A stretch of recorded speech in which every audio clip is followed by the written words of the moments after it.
Hello everyone, আমি চলে এসেছি আবারও আজকে তোমাদের সাথে শেয়ার করব বলে একটা বিউটিফুল বাটারফ্লাই নেল আর্ট।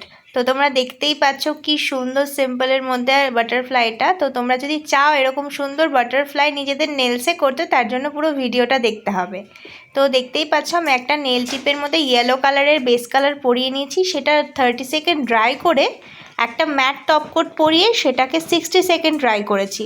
তারপরে আমি হালকা বাফরিংও করে নিয়েছিলাম, তো তোমরা চাইলে বাফরিং ছাড়াও করতে পারো। তারপর একটা হোয়াইট কালারের নেল পলিশ দিয়ে একটা সরু ব্রাশের সাহায্যে একটা বাটারফ্লাই ড্র করে নিয়েছি। তোমরা যেরকম টাইপের বাটারফ্লাই করতে চাও করতে পারো, তো আমি এইরকম করেছি। তো তারপর সেটা 60 সেকেন্ড ড্রাই করেছি, 30 নয় 60 সেকেন্ড ড্রাই করেছি, 30তেও হয়।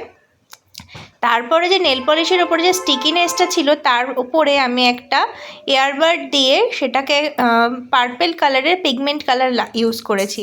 যেহেতু আমি একটু বাফরিং করে নিয়েছিলাম বেসটা, মানে ইয়েলো বেসটা, আর ম্যাট করে নিয়েছিলাম, সেই জন্য ঝাড়ার পরে আর ওই ইয়েলো কালারের ওপর কোনো পিগমেন্ট লেগেও ছিল না। তারপরে সেটাকে আবার ম্যাট টপ কোট দিয়ে কিওর করেছি, মানে ওই পিগমেন্টটা পুরো লক করে দিতে হবে। তারপরে ব্ল্যাক কালারের জেল পলিশ দিয়ে সরু ট্রিপল ব্রাশের সাহায্যে আমি বাটারফ্লাইটার পাশ দিয়ে ব্ল্যাক কালারের বর্ডার ক্রিয়েট করছি। তো তোমরা দেখতেই পাচ্ছ আমি কেমন করে করছি। আর ভিডিওটা যদি তোমাদের ভালো লেগে থাকে অবশ্যই চ্যানেলটা সাবস্ক্রাইব করে কমেন্ট করে জানিও কেমন লাগলো।